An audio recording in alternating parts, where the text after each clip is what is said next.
À medida que cresce o número de migrantes que tentam chegar à Europa, aumenta também o número de mortes no mar Mediterrâneo. Enquanto os funcionários da União Europeia lutam para conter o êxodo, a situação daqueles que fogem da pobreza e da perseguição está deixando sua marca trágica no litoral da Tunísia.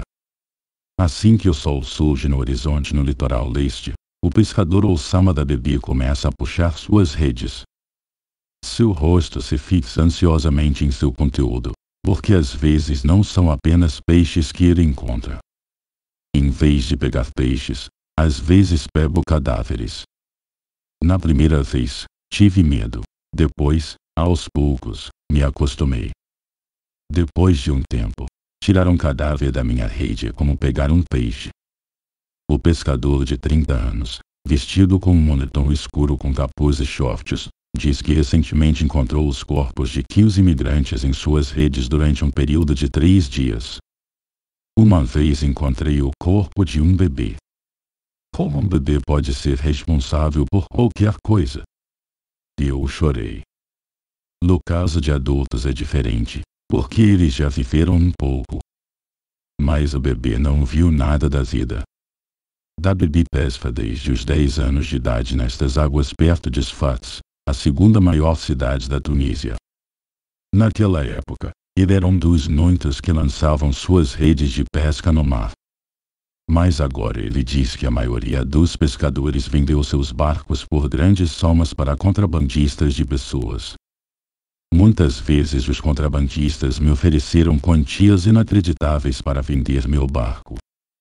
Sempre recusei porque se eles usassem meu barco e alguém se afogasse, eu nunca me perdoaria.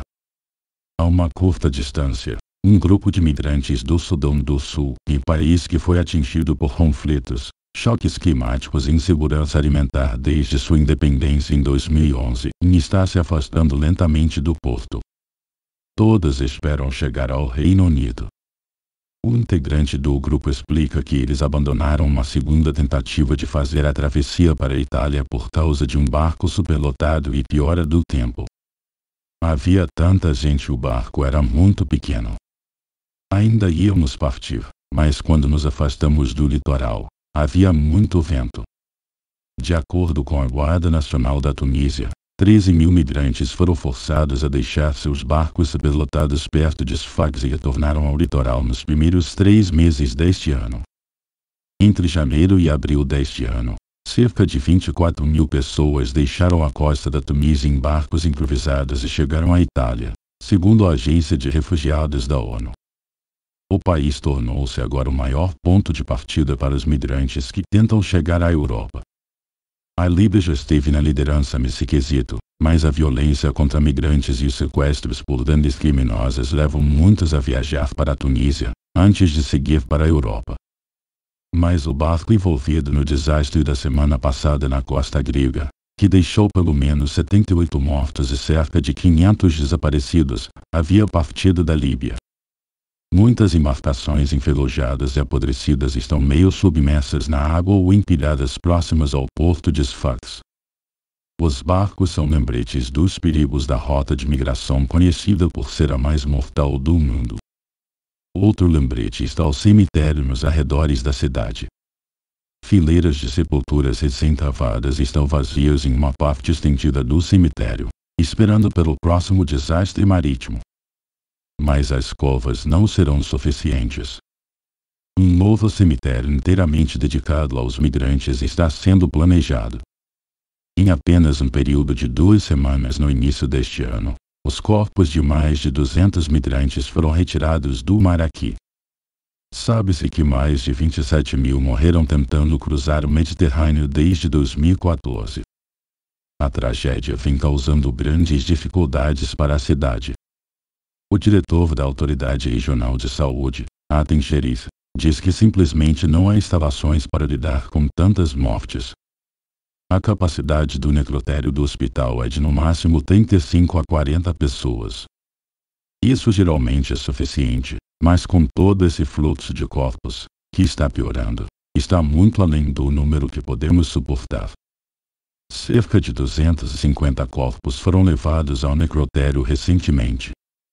A maioria teve que ser colocada em uma sala adjacente gelada, apelidada de câmara de catástrofe, um cadáver em cima do outro. Sherif fez questão de ressaltar que todos serão enterrados em túmulos separados e numerados. Muitos dos que morreram não foram identificados, então testes de DNA estão sendo organizados e os resultados cuidadosamente armazenados. A ideia é permitir que os parentes que procuram seus entes queridos vejam se eles estão enterrados aqui, checando se há correspondências com o seu próprio DNA. Em alusão à enorme tragédia que assola muitos que se arriscam na perigosa travessia, o Papa Francisco disse, em 2021, que o mar Mediterrâneo é o maior cemitério da Europa. A 3 horas de carro a noroeste de Sfax, várias centenas de membros da minoria negra da Tunísia, muitos deles mulheres e crianças, estão acampados em pequenas tendas do lado de fora dos escritórios da Organização Internacional para a Migração no centro de Tunis. Todos foram despejados de suas casas e demitidos de seus empregos na cidade após um discurso incendiário e racista em fevereiro do presidente do país, Kais Saied. Ele alegou que hordas de imigrantes ilegais estavam entrando no país como parte de um plano criminoso para mudar sua demografia. Esses comentários foram amplamente vistos como uma tentativa de encontrar bodes expiatórios para a crise econômica do país, que levou muitos tunisianos desesperados a se tornarem migrantes. Apontando para uma recente facada em seu braço, um jovem originário de Serra Leoa, país que ainda se recupera de uma brutal guerra civil que terminou em 2002, diz que desde o discurso do presidente, jovens locais armados com facas agrediram muitas pessoas aqui.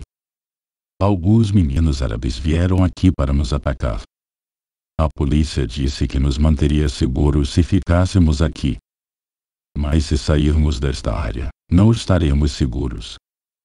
Esta situação preocupante, a prisão contínua de oponentes e erosão dos direitos civis pelo presidente do país parecem ser menos prioritários para as autoridades da União Europeia do que conter o fluxo de migrantes. Até agora, este ano, mais de 47 mil migrantes chegaram à Itália, um aumento de 3 vezes em relação ao mesmo período do ano passado, e as demandas cresceram para que algo fosse feito. Durante uma breve visita no início deste mês, uma delegação liderada pela chefe da Comissão Europeia, Ursula von der Leyen, prometeu um possível pacote de apoio financeiro de quase €1 bilhão, quase 5 bilhões de reais. Se aprovado, cerca de 1/10 desse valor seria gasto em medidas para combater o tráfico de pessoas. A tragédia da semana passada no litoral da Grécia aumentou as demandas por algo a ser feito. No entanto, com tantos migrantes tão desesperados e o contrabando de pessoas tão lucrativo para os traficantes, impedir o fluxo de pequenos barcos não será fácil. Multidões de migrantes de toda a África e partes do Oriente Médio se reúnem em grupos nas ruas de Sfax. Alguns têm dinheiro para pagar um lugar no barco de um traficante. Outros vivem no limbo, incapazes até de pagar por sua comida e abrigo. Muitos perderam seus passaportes ou tiveram seus passaportes roubados, enquanto alguns nunca tiveram um por terem deixado seus países ilegalmente. Todos já ouviram falar das mortes dos que tentaram chegar à Europa, mas parece que o desespero continua a superar o perigo, como deixou claro um jovem da Guiné. Não podemos voltar para o nosso país porque não temos dinheiro nem passaporte. Não tenho medo. Estou morrendo de fome, há tanta pobreza e em casa e meus pais não têm nada. Não quero que minhas crianças vivam assim. Eu preciso ir. A tragédia é que essa aspiração humana básica por uma vida melhor muitas vezes acaba tendo um preço muito alto.